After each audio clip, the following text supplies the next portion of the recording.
So in the last episode, we see Damon and Elena break up and then immediately hook up. What's going to be the nature of their relationship for the rest of the season?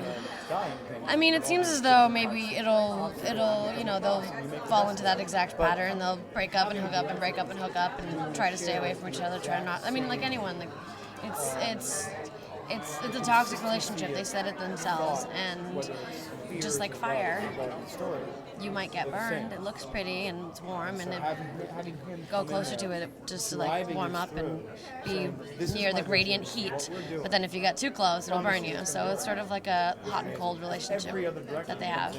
And what can you tell us about Luke and Liv, who seem like they're being set up to be the next villains? Well, don't they look pretty? They're gorgeous. I mean, that girl's hair.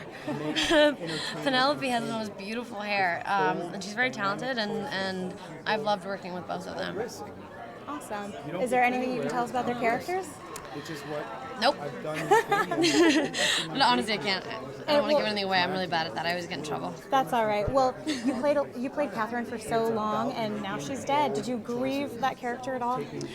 I did. You know, I'm a little sad that she's gone, but I'm also really happy to have more dates with my bed and sleep more, which I didn't get to do very much when I was playing the two roles full on. But I love playing her so much, and I really feel like we exhausted every storyline and every facet of her existence. So I think it was a good. I'd rather go out with a bang than drag it out.